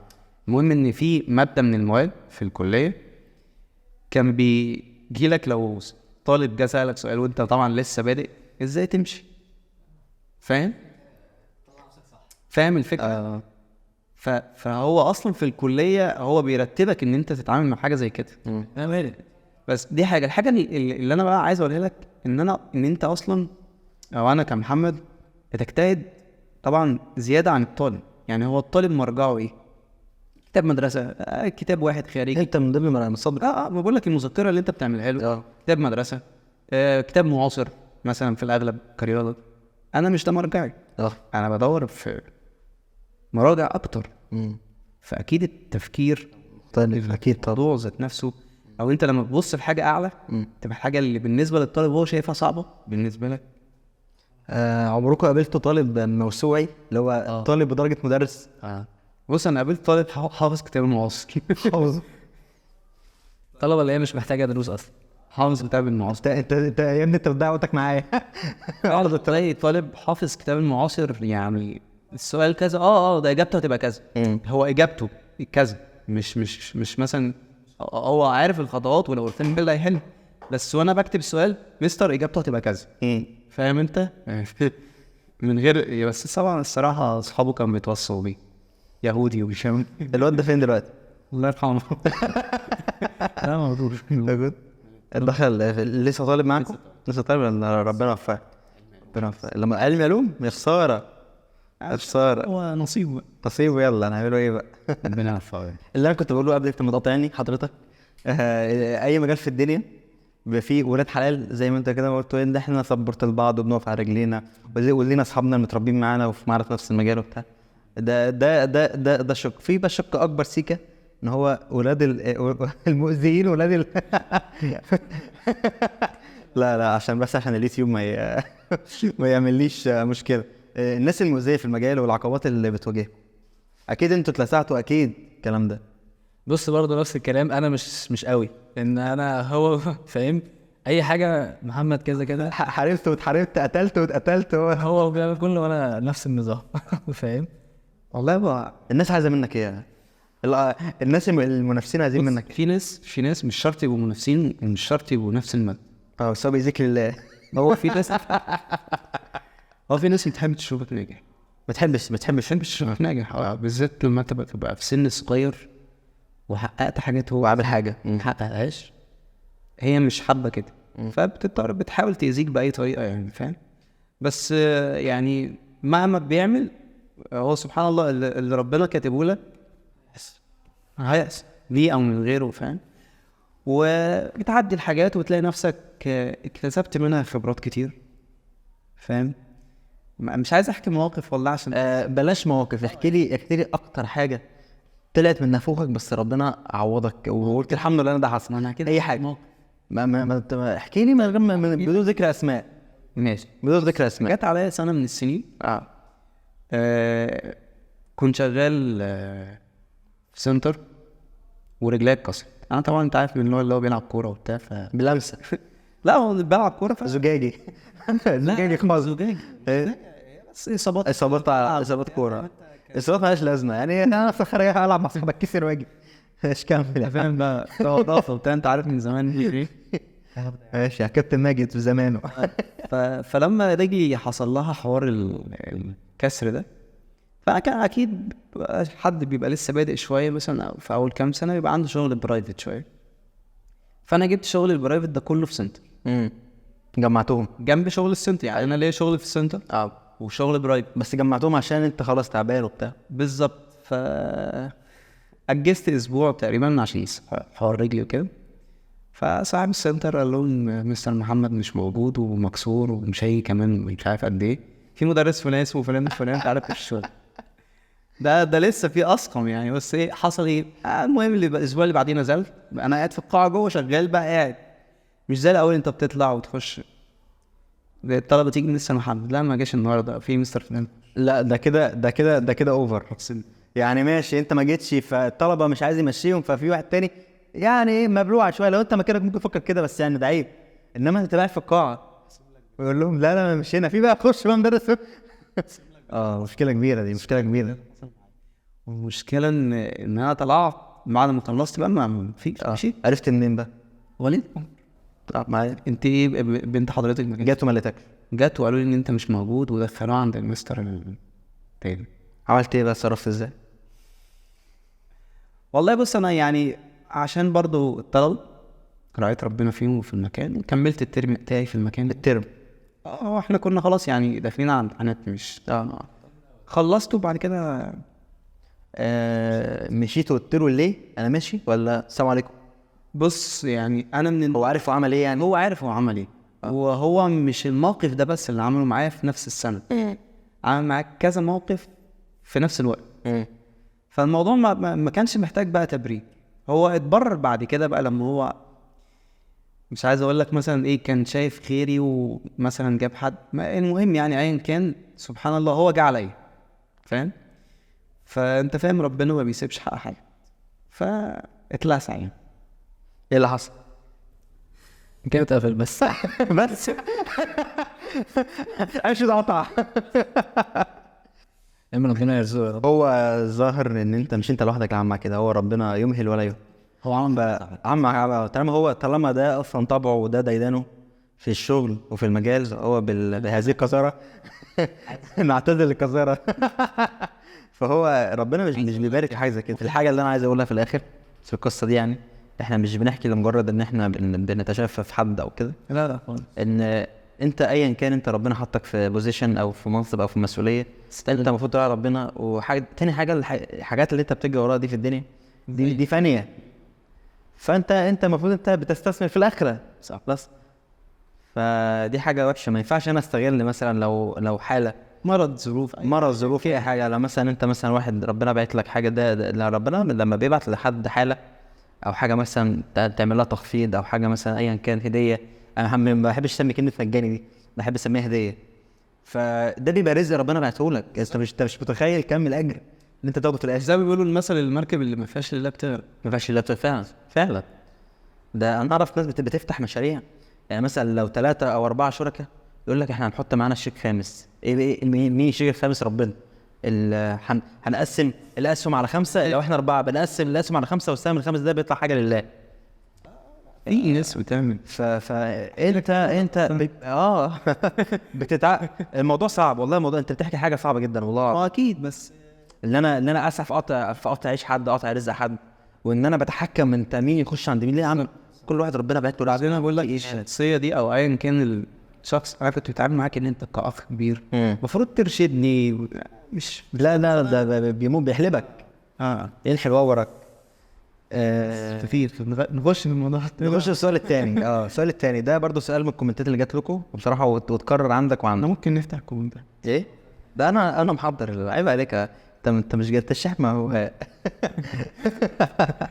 المهم بيقولوا حته ان تقارب السن بينكم وبين الطلبه ده يعني خلى الموضوع يبقى اخوي اكتر منه التدريس، يعني دي حاجه طبعا. فانا هستنى كومنت عليه. تاني حاجه ده في نفس الكومنت اللي كان بينزل نصيحه للطلبه ان انا عايز انظم وقتي.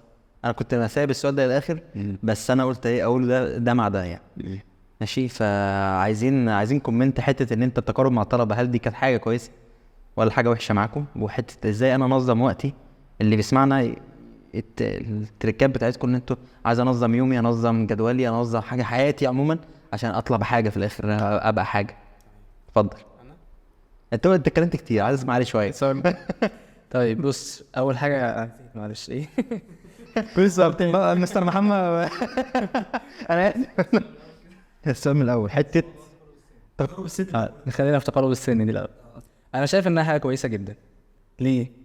انا في الاول انا كطالب بقى عندنا رهبه المدرس، تمام؟ وكانت الرهبه دي فيها سنه خوف، فاهم؟ الموضوع ده كنت مش حاسه قوي يعني، فاهم؟ فالطلبه دلوقتي لما تقابل مدرس قريب في السن منها فممكن استشيره في اتفه الامور، مش لدرجه تفاهم يعني ايه مثلا في الحياه الشخصيه بالظبط، تمام؟ لكن مدرس زمان الواحد كان بيخاف يقف قدامه، فاهم؟ كنت مثلا المستر ده جاي، لا اخش اقعد في التخته وانا قاعد كده ساكت ما اتحركش. لكن دلوقتي الطلبه لا عندها الكلام ده فكره هجس. لان انا كنت انت لو كنت ثانويه عامه انت كنت كان في مدرس اشد كده.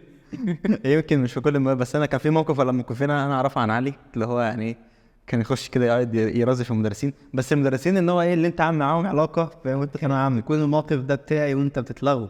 لا موقف بتاع علي كان هو واحمد عزت والزعيري والشله الكريمه. لا فلان والصف ده واطلع بره. هي دي الرهبه بتاعتك. لا مش اكيد مش كل المدرسين، في بعض المدرسين كان في بينا كانها اخويه وبنلعب كوره مع بعض وبنخرج مع بعض والكلام ده. فدي كان في شويه شقاوه كده. الحمد لله. الوقار ده لما دخل كره التدريس احنا خسرنا كتير. خسرنا بس احنا خسرنا كاريزما ده بس يعني. فالموضوع حاسه الطلبه حابه الموضوع ده، يعني يسالك في حاجات امور شخصيه بالنسبه له. كان ممكن شويه يبقى محرج في الاول، بس لما اخد عليك بقى خلاص بيتكلم عادي، فاهم؟ يخرج مع بعضينا، نلعبوا كوره مع بعض، نقربوا لبعض، فالموضوع حاسه كويس. والله بجد انت كوره معلقه معايا. مستر محمد، علاقتك بالطلبه ايه؟ بما ان يعني فرق السن مش كبير، 10 سنين بس فرق. كان اصغر من كده كمان. ايوه صح كان الموضوع اصغر بكتير كمان. بص، هو الموضوع كويس بس في نفس الوقت انت برضو لازم تبقى عامل حلو. انت اخ وصاحب وكده، بدليل ان انا في اول الحلقه قلت لك ان انا اللي خلاني اشرب قهوه طالب عندي، وكنا لازم نقعدوا مع بعض، فاهم؟ بس في نفس الوقت لازم برضو يبقى في حدود وحاجز الاحترام يقدر لازم، لان لو موجود انت كده ما بقتش مدرس وطالب. فطول ما حاجز الاحترام موجود بقى خلاص، يعني انت بتتعامل كاخ واخوه كصاحب، طالب يخش ياخد رايي في اموره فعلا الشخصيه. انا في طالب كان بيخش ياخد رايي، انا عندي فرح هلبس كذا، ايه رايك؟ اقسم بالله فاهم. فاللي هو ايه، اخ انت خلاص انت اخ كبير. متعلق بيه. في نفس الوقت حاجز الاحترام والكلام ده كله موجود.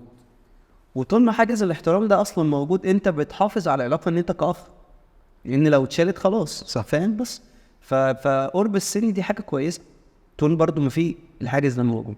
والله انا جاي عليا فتره حيث موضوع الاحترام حتى كمان في الشغل.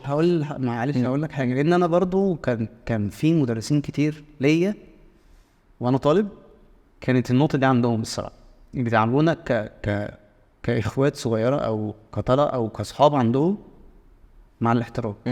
فانا اتعلمت دي منهم. كنت انا بحب المدرس ده عن المدرس التاني. فدي حاجه موجوده فعلا من ايام، فتعتبر اللي هي ايه، انا ناقلها فاهم. طبعا حجوزات الكوره دي موجوده فاهم. انا كده كده اصلا خلي بالك، انا لحد دلوقتي لازم في الاسبوع دي على الاقل على مره كوره. مره طالب بقى تحداني في كوره وبتاع، خدته والدكتور. اللي بيتأسس على هذا الكلام، على المبدأ ده يعني بتكمل معاه كمان في حياته العملية. يعني انا مثلا انا في مدرسين بيبقوا قريبين مني جدا في السن، اكبر الفرق بيني وبينهم هم اكبر مني بسنة او سنتين، بس مستحيل ان انا اتعامل معاه هو صاحب واخ وكل حاجة، واحنا قريبين بعض بالسن، افكارنا احنا نفس الجيل، افكارنا زي بعض، افكارنا قريب، بس مستحيل ان انا مثلا ما اكلموش باللقب بتاعه او كده. الكلام ده ينفعش، الكلام ده مهم لدرجه ان انا في دلوقتي مدرسين مثلا ممكن يجوا يشتغلوا معايا على مدار الترم مثلا او حاجات متقطعه، انا اكبر منهم سنا، بس لازم ياخد برستيج، لازم ياخد وضعه معايا، علشان ما ينفعش انزلوا الناس منازلها. في ناس بقى مهزأة. مش هيفرق بقى فرق بينكم 20 سنه 30 سنه، هو مهزأ كده لازم. بص ما هو انت لما تخش تعمل مع حد جديد على حسب تعامله انت بتأقلم نفسك. صح. هو داخل معاك في احترام، بس احنا اصحاب، انت بتأقلم نفسك على كده. مظبوط. في حاجات تانية موجود فاهم. نفس الكلام من الطلبة. هو لو محترمني داخل اول حصة وعامل لي وضعي واحترامي وبتاع، الدنيا عادي فاهم، هحترمك وهتبقى صاحبي واخويا وتمام. داخل بقى انت فاهم، انت في نوعية من الطلبة بتبقى داخلة فاهم انت اللي هو ايه، لسه نبضك، شوف انت لو عملت موقف انت هتتصرف ازاي بالظبط. فانت لازم بتبقى قاعد او شغال عينك مع كل مركز مع الدنيا كلها. ده حوار اللي هو ايه، الاخويه والصحاب. دلوقتي يعني انا اعتبرني طالب في الطفوله او تانية ثانوي، الجيل ده واكله التيك توكات والاستوريهات والسوشيال ميديا، بتاخد معظم الوقت تاكله خالص. مفيش بجنيه تركيز، على عكس جيلنا احنا لما كنا في مكانهم. يعني دلوقتي ما كانش فيه حتى لو كان في ملهيات، فكان الموضوع بيبقى خفيف شويه، بيبقى في حاكم. دلوقتي الدنيا سداح مداح. فانا سؤالي، انا دلوقتي واحد عايز انظم وقتي، عايز ان انا ما تبقاش حياتي كده سبهلله وعشوائيه خلاص. فبما ان انت بنقطه ان احنا السن متقارب، فاكيد انت تجربتك هتبقى واقعيه اكتر من واحد في فرق شاسع في الاجيال بيننا وبينه. يعني فانت تواجه الرساله دي، النصيحه دي، او ازاي اعمل كده؟ بص، هو في نفس الوقت انا مش هعرف اوقف الكلام دوت. يعني مثلا كواحد مثلا بيعمل تيك توك ويوتيوب والحاجات دي كلها، مش شرط ان هو يبني على الحاجات دي، بس يبقى لها وقت معين، وقت محدود. وقت الفراغ بتاعي ممكن استغله في حاجات شبه دي، لكن الوقت الاساسي هستغله في الحاجه المهمه. مثلا عندي دروس، يبقى الدروس اهم حاجه طبعا، بالترتيب اولويات. طبعا اهم حاجه طبعا تقرب من الله سبحانه وتعالى، الانسان يبقى فيه علاقه بينه وبين ربنا شويه في كل امور حياته، تمام. تاني حاجه يبدا ينظم وقته بالاولويات. يعني معلش، التيك توك اهم ولا الدروس؟ اكيد الدروس اهم، فدي اولويه عن التانيين، تمام. الحاجات التانية دي ممكن تبقى بحدود معينه، اتفرج على تيك توك مفيش مشكله، بس ايه، في وقت فراغ، تمام. بس هي دي الفكره، ان اهم حاجه الانسان يعرف اولوياته ايه، يعرف هدفه في الحياه ايه، ويبدا يسعى على الهدف دوت. في وقت فراغ كتير استغله، بس طبعا في حاجات استغلال احسن بقى من التيك توك والحاجات دي. ممكن انمي موهبه عندي، انمي اي قدرات عندي، اقضي وقت فراغي في حاجه مفيده، العب جيم مثلا، اروح كوره، الحاجات دي حاجات مفيده اللي احنا بقالنا سنتين عايزين ننزل جيم. بس هي الحاجات دي الاولويات الاولويات مهمه في الحياه. لازم الانسان يعرف هدفه ايه في الحياه عشان يسعى ليه. بس هي دي النقطه المهمه يعني. الانسان لو ما سعاش لهدفه ملوش لازمه في الحياه. بس اقول يعني بس انا بشوف اللي بيجي يسأل على حوار تنظيم الوقت او كده، ده اصلا طالب او شخص كويس من جواه كويس. اكيد في اللي هو بيتفرج تيك توك او بيعمل او ايا كان الحوار، بس هو طالب من جواه كويس، فهو عايز يعمل حاجه، بتقعد بقى تكلمه وتديله طبعا شويه نصايح، فاهم انت، وتفهمه يعني الدنيا بتبقى ماشيه ازاي في حوار الاولويات والكلام ده كله، فاهم. بس وانا بتوصل معايا ان انا اقعد مع طالب، خلي بالك ان انا اقعد معاه اعمل له جدول مذاكره وجدول. طالما تيجي تقول لي احنا عايز اعمل جدول مذاكره، يجيب لي مواعيد وكده، واقعد انا وهو قاعده، فاهم انت ايه صحوبيه كده، اعمل له جدول. انت برضه يبقى عندك خبره في الحياه اكتر منه. نظم مرينا ده، هو بينظم عشان هو خلاص هو تم تفعيل وضع زنة الكلاب. اخر شهر في الامتحان. فعايز يبدا يظبط حاله، عايز يبدا يلم الدنيا وبتاع، فبيلجأ لمين؟ المدرس بتاعك. وكبالذات بقى انت كمدرس برضو قريب منه في السن، فاكيد برضو لابس حوار الملهيات زي ما انت قلت، التيك توك والحاجات دي.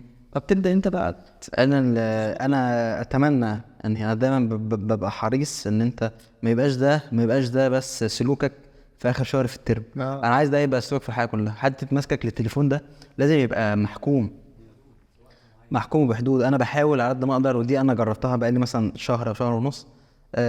لما اخش انام التليفون يبقى بره في اوضه تانية، التليفون يبقى مثلا في الصاله ولا حاجه او بعيد عني، بحيث ان انا بحس ان انا التليفون معايا وانا نايم. انا ما بنامش في ساعتها، بلاقي وقت جري بعد ال 40 دقيقه ماسك التليفون. طب انا كنت نمته صح. ده في احسن الاحوال 40 دقيقه، انا بلاقي نفسي ممكن قاعد ساعه اكتر من ساعه ماسك التليفون بسكرول، بس ما بعملش حاجه. وبندم بقى، اصحى بقى من النوم مقرف بقى، لو عندي شغل ولا عندي حاجه بدري ببقى صاحي مقرف وندمان ان انا نمت. قعدت فتره كده. فلما بدات انا تحكمي وقتي مع التليفون يقل، بدات حياتي تتنظم تلقائي، هتلاقي عندك وقت من غير ما اطلب من حد جدول ولا من حد انظم وقت. بالظبط. على فكره اكتر وقت اللي يعرف ينظم جدوله هو الانسان نفسه. هو شخصيا هو اضرب ده. والحاجات اهدافه فين هيعرف ينظم وقته. صح بالظبط. انا في حاجه عايز هعترف لكم بيها ولفت نظركم. يا جماعه انا من 5 سنين بالظبط كنت صورت فيديو مع عم طارق او الحاج ابو محمد علي. صورت مع حلقه من ايام ما كانش لسه في حاجه اسمها بودكاست، ومن ايام ما كانش لسه في حاجه اسمها الكلام ده كله. صورت معاه فيديو صغير كنا بنتكلم على الجواز في مصر. ساعتها ما كناش عارفين بقى ان ده اسمه بودكاست ولا اسمه ايه. انا جبت عم طارق تعالى قعدنا مع بعض، كنت سامين بالفلوج. قعدنا مع بعض وبتاع واتكلمنا على موضوع الجواز. الله اعلم انت فاكرين الفيديو ده ولا لا؟ كنت انت ساعتها لسه شاب لسه اللي شجعنا اعمل فيديو اصلا ان محمد كان يعني خاطب يعني ساعتها، لسه بتخطب. فقلت طب انا محمد مش فاضي. انا قلت كده في فيديو محمد مش فاضي، ده يبقى راجل مرتبط، فنجي مع عم طارق ونتكلم شويه عن الموضوع. الراجل صراحه اتكلم كلام جميل جدا جدا جدا. الله اعلم انت فاكر الفيديو او شفته ولا لا، بس هل بعد 5 سنين من الكلام اللي قاله عم طارق هل انت لسه مستشعره وعايشه اللي هو قاله من 5 سنين؟ طب انت فاكر هو قال ايه؟ طب ما تحكي لنا كده. انا هسيب اصلا لينك الفيديو بتاع عم طارق ما تسيبوش. اخفيه من على وش اليوتيوب. بص، هو الحاج اتكلم ان اي انسان بياخد الخطوه دي لازم يبقى فاهم يعني ايه مسؤوليه، لان الموضوع مش سهل اللي هو يلا بينا خطوبه يلا بينا جواز. مش الموضوع اكبر من كده بكتير. انت بتبقى مسؤول، انت بتبقى رب اسره ورب منزل، فتحمل المسؤوليه ذات نفسه ده اللي اتكلم فيه الحاج وقتها. فاكر الكلمه دي ازاي؟ فاهم. فهو كان بيتكلم بقى ان الشاب في الوقت ده لازم بيبقى بمعنى الكلمه بقى راجل ليه في مسؤوليه، في شخصيه او في بيت هو بقى هيبقى مسؤول منه. فازاي ان انت تتحمل المسؤوليه، ازاي ان انت تفتح بيت، ازاي ان انت تحافظ على بنت الناس اللي انت هتاخدها او كده. فكان معظم كلام الحاج في النقطه دي يعني. حاج كان بينزل لنا عشان نروح نتقابل. انت فاهم يعني الجواز. يا ابني فكرت هو تقريبا كان حاسس ان هو كان قصده مش حوار بص، هو مش حوار فكر تاني. هو بابا كان من النوع اللي هو ايه، انا ما ينفعش اخد الخطوه غير لما انت، او غير لما انا ابقى واثق ان انت هتعاملها زي اختي. خايف على بنته، على بنت الناس دي، زي ما هو خايف على اختي او على بنته اللي هي اختي برضه. والله نفس المعنى صح. فاهم؟ فهو كده فصيل. انا بفصل منه. لازم اللي هو يعني عشان يروح وكده لازم الشخص اللي قدامه يكون هو مفهمه النقطة دي كويس. طب انت علي، انت الكلام ده من 5 سنين ما اثرش فيك بجنيه؟ ما انا قلت لك قبل كده مستنيه، يلا شد حيلك. اثر فيا انا. انت اصلا فاكر، انا خلي بالك انا الفيديو لسه سامعه قريب، هو كان بيقول لك انا مستني اشوف عيالي انت. ايوه صح كده؟ خير باذن الله. طب ما نشوف عيالك بقى الكلام. ما انا مستنيك انا كده. طيب ماشي. يا جماعه انا بنكلمكم دلوقتي ومستر محمد لسه عريس جديد من شهر 2 بس يعني. فربنا يا رب يسعدك ويبارك لنا في عمر عم طارق ويخليه لينا ويخلينا ليه. الكلام ده كله. طيب احنا يعني تقريبا فاضل فقرة او 2 مش عايزين نقفل الحلقة. بس في حاجة مهمة عايزين نتكلم فيها، يعني انت نرجع تاني برضو، دي حاجة ليها علاقة برضو ان السن متقارب. زمايلكم او صحابكم اللي لسه بيبدأوا بيقولوا يا هادي في المجال، ممكن السؤال ده يبقى يعني مش عارف صح اقول ده ولا لا، بس يعني يبقى نافع مع الناس الكبيرة ما بيبقى اخدوا بقى في الموضوع ده. بس برضه ايه، نحاول عايزين برضه نشوف وجهة نظركم في الموضوع ده. يعني الشباب اللي لسه فريش جرادويت وهيبداوا يقولوا يا هادي في مجال التدريب، انتوا لسه عاملين تجارب طازه، يعني لسه ما تعفتوش منها. تحب تنصح ايه زميلك في المهنه اللي هو لسه هيبدا في المجال؟ ايه مثلا حاجه انت مثلا حاجه انت غلطت فيها ومش عاوز يعملها كنصيحه اخويه لزميلك الجديد في المجال او زميلك الحالي؟ ما هو احنا لسه في مرحله اللي احنا ايه، لسه بنعمل تجارب وخبرات وبننقلها لبعض. بص، هو الفكرة ان لازم يبقى هدفه ان التعليم دوت رسالة، لازم يوصل تمام، سواء كان اي مادة بقى مش مشكلة، مش تفرق المادة ايه، بس هي رسالة وحمل تقيل قوي قوي قوي. انت في ايدك امانة، الطالب دوت امانة بالنسبة لك وهتسأل عليه قدام ربنا، فلازم تحط ده قدامك ان انا ده امانة بالنسبة لي، لازم اسعى ان الانسان دوت امانة معايا، لازم دي شادوري. يعني مش الموضوع مش جامع فلوسه بس. التعليم بجد فعلا رسالة. الفلوس كده كده هتيجي، سواء في اي شغل هيجي لك كده كده. الحلقه دي للتاريخ يعني، ان شاء الله باذن الله الواحد متوقع مستقبل بقى باهر ليكم، يعني لما يعدي بس سنين وان شاء الله انت تسمع الحلقه تاني، تسمع بقى الحلقه دي يا انا كنت بقول الكلام ده وبتاع نصيحتك. يعني انت على فكره انت بتنصح نفسك للمستقبل. اكيد طبعا. خلاص، فانت دلوقتي انت قلت حاجه حلوه، التعليم ده رساله مش مجرد جمع فلوس وخلاص. ماشي مستر محمد طارق، ابدعنا بنصايحك. بص، هو زي ما علي برضه ان الموضوع مش موضوع جمع فلوس بس، يعني فاهم، الموضوع هو رساله، وانت المفروض برضه بتبقى حابب اللي انت تعمله، ان انت بتعمله. طول ما انت حابب اللي انت بتعمله، طول ما انت هتبدع فيه. بس وعشان تبقى طبعا تشتغل في المجال ده، لازم تبقى يعني الاحسن تبقى نضيف من جوه. سيبك بقى من المشاحنات اللي هتلاقيها موجوده وبتاع. بص، في الاخر انت هيتقال عليك ايه؟ احنا زي ما احنا برضو عارفين ان الشغلانه بتاعتنا سمعه. طول ما انت كويس هيتقال عليك كويس، طول ما انت كده هيتقال عليك كده، فاهم؟ بس وطول ما انت بتجتهد، طول ما ربنا هيكافئك. وفي زي جمله كده شهيره مش فاكر سمعتها منين، مفيش حد بيحاول ويجيب صفر. طول ما انت بتحاول هتلاقي نتيجه. من النتيجه مش لازم تبقى زي ما انت متخيل في سنه هتبقى بقى اشهر مدرس في اسكندريه والكلام ده، مش شرط يعني. بس طول ما انت بتحاول وبتجتهد وبتشتغل على نفسك كويس وبتطور من نفسك، طول ما ربنا هيكرمك. بس وكل بني ادم كده كده، كل انسان ليه رزقه، بس هو الرزق برضه مرتبط بالسعي. هو ممكن نوصل لمرحله اللي انت مثلا تقول لنفسك انا مش مكمل في الشغلانه دي؟ ممكن فعلا يجي في بالك الموضوع ده؟ وصلت معايا. وصلت معاك مرة؟ امتى؟ ممكن من 2-3 كده. ايه اللي حصل؟ ما حصلش. هو الفكرة ان انت مثلا ايه، ساعات بيبقى ربنا شايل لك خير بس انت مستعجل عليه، فمن ان انت مستعجل فخلاص بقى هو ما جاش دلوقتي فانا بقى اتخنقت وبتاع، فاهم انت؟ انا خلاص عايز اغير المال، فاهم انت؟ فبترجع بقى، فاهم انت، واحدة واحدة برضو القريبين منك، فاهم انت، كيمو برضو بتاع حموسية. وانا برضو بص يعني رجعت النقطة ان انا ما ينفعش اقارن نفسي بحد. انا بقارن نفسي بنفسي. انا كنت ايه السنة اللي فاتت وبقيت ايه السنة دي وهبقى ايه السنة الجاية، صح.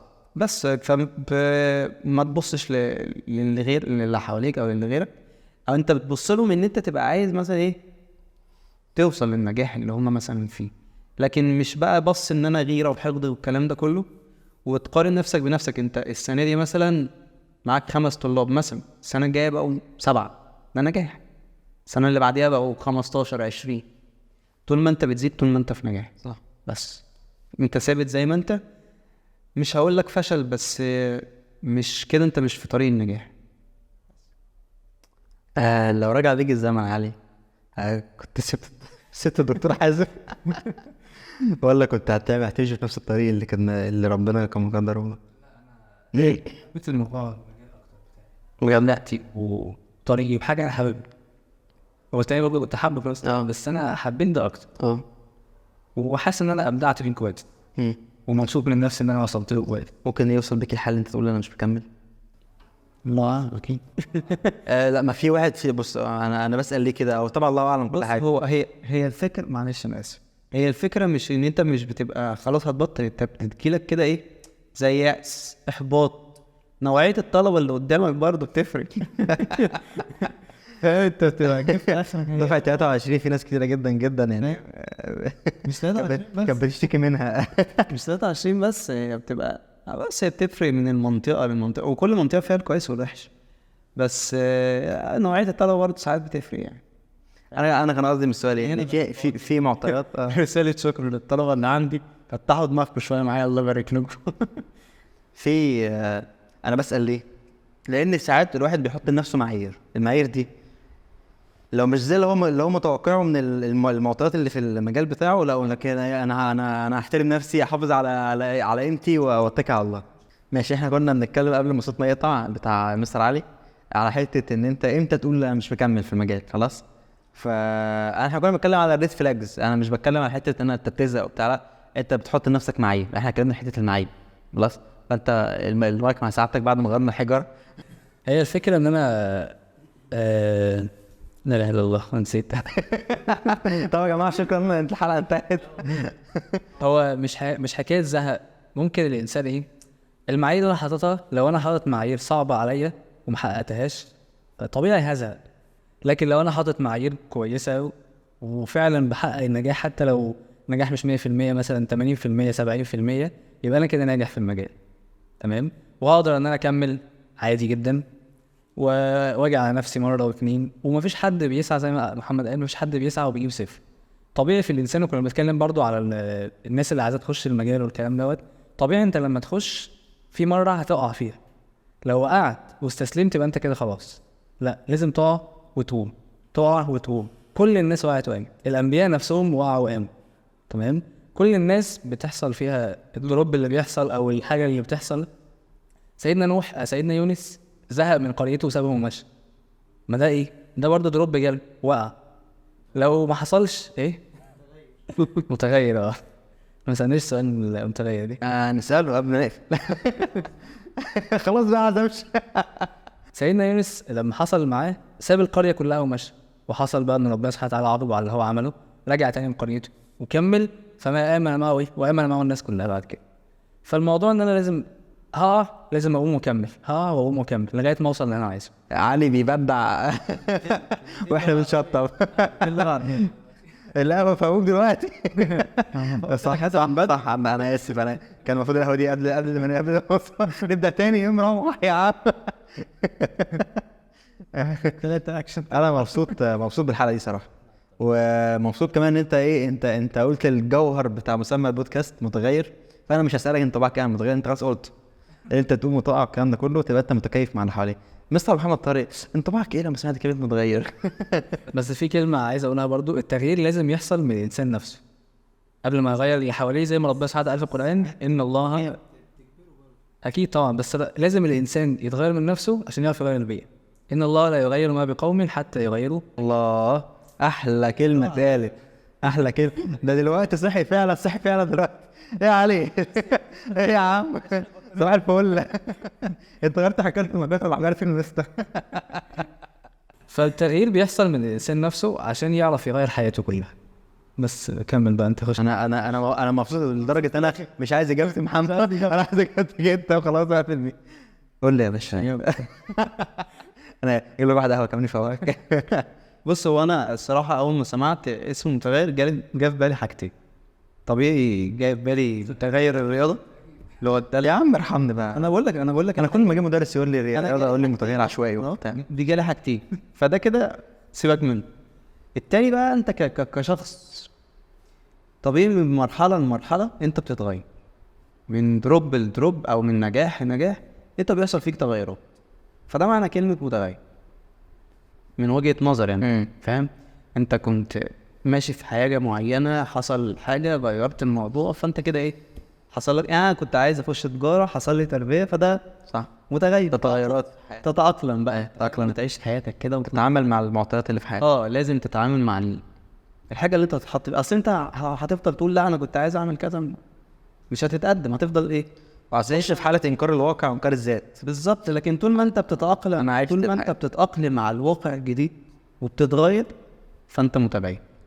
صح. متغير ده اسم اول كنسة اسم. انت جيت تذاكر هنا عشان ما اقولش حاجه غلط. افتح ورقه، انا مش شامل دلوقتي يا بتوع اللغه يمسكونا دي. انا مبسوط ان طب اسالك سؤال بقى، نغير من استراتيجيتك. الله يعني ده انت تطلع مكاني بقى. عيب عليك. قول يا باشا. حد سالك السؤال ده؟ ايه قول. صح. قول. متغير بالنسبة لك انت ايه بقى؟ لا دي عايزه حلقه بودكاست. وايه الفكرة، يعني ايه الفكرة اللي جت في دماغك متغير؟ اشمعنى الاسم ده؟ والشعار. الشعار، انا عايز اقول الشعار اللي عامله صديقي الفنان المبدع محمد رجب. بصراحه الراجل ده تعبينه معانا جدا. بصراحه هو ديزاينر حياتي. هو تعب معايا، انا فاكر برضو ساعه الاونلاين تعب معايا انا شخصيا. ديزاينر حياتي بصراحه، ديزاينر حياتي. هو ظبط لي اللوجو دوت. احنا لما كنا فكرنا، انا قلت عايز اعمل البودكاست، انا دايره معارفي لا باس بها حلوه جدا جدا، وعامل علاقات مع الناس كويسه، وشغال مع ناس افاضل يعني ما شاء الله، ومعارف ناس محترمين وزي الفل يعني. قليل قوي لما تلاقي حد هلاس في صحابي. حتى لو هلاس يعني هلاس بقى ايه صحابي يعني، مش هلاس في حياته يعني. ف قلت طب ما نجيب الناس دي عندها قصه في حياتها عايزين نسمعها. الناس كلها الظاهر للناس شو اعمالي، انتاجي انا في الحياه كمدرس ولا كمصور ولا كاي مهنه اي مجال. طب إيه الكواليس بقى؟ ايه انت ازاي بقى الحكايه بدات معاك ازاي؟ انا دايما انا من صغري بحب انا اسمع القصه اللي ورا الموضوع. القصص ده انا راجل بحب اسمع حكايه والقصص زي فلاش كده. فهو اساس فكره البودكاست هو السيره الذاتيه، واللي هي التغيرات اللي بتحصل في حياه البني ادم. انا كنت في الاول لما كنت بوصف الفكره ما كنتش بقول التغيرات دي. فقعدنا بقى نفكر في الاسم، جمعنا اكتر من 100 اسم. وسالنا الشات جي بي تي جاب لنا اسماء. فالشات جي بي تي غبي شويه يعني، ده غباء اصطناعي. كان يجيب لي اسماء اصلا من جوجل. هو بيعمل لي سيرش في جوجل ويجيب لي اسماء. فانا الاسماء دي بقى بكشف عنها في جوجل تاني. اتفاجئ ان انا والناس عامله بيها خلاص. فقعد صاحب مصطفى رجب قال لي بقول لك ما تسمي الاسم سميه متغير. فقلت والله ما انا قلت والله ما انا متنيه عليك. قمت فسمينا الاسم، والحمد لله يعني جاب قبول عند الناس. يعني اسم جميل وجديد ويونيك، ما حدش ايه السؤال التاني؟ حصل لك حاجه في حياتك تبقى، انا بقول دي عايزه حلقه بقى لوحدها دي. انا ان شاء الله هدور على حد بيعمل بودكاست يستضيفني انا احكي بقى عنده. ماشي يا عم، ماشي مفيش مشكله. انا قصتي سيبها للاخر لما اوصل مثلا ممكن ممكن القصه دي اصورها لوحدي مثلا لما القناه اصور. ايوه ما هو يوسف اكيد هو اللي يسالك. لا اصورها عادي مع نفسي لما القناه توصل 100,000. بص القناه توصل 100,000 تنكر شغله. هو اساسي يوسف معايا، هيروح فين يعني؟ ما تعالى. كانش العشاء.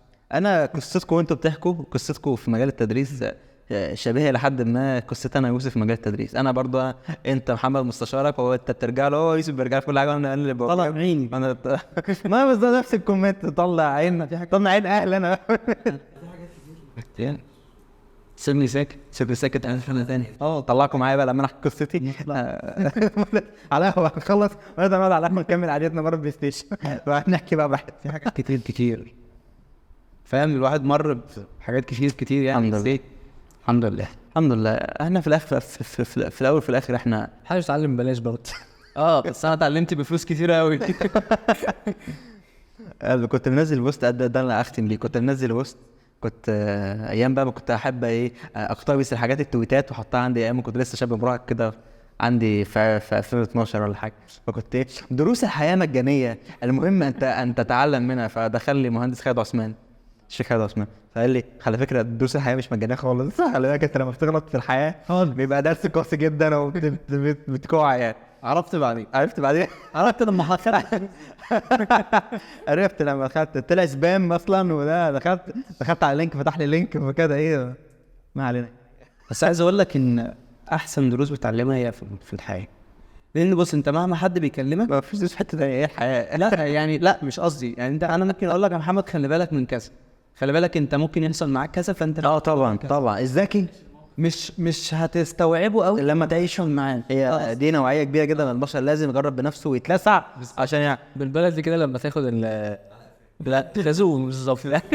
تاخد الكات احط مكانها بيم احط مكانها صندوق فين.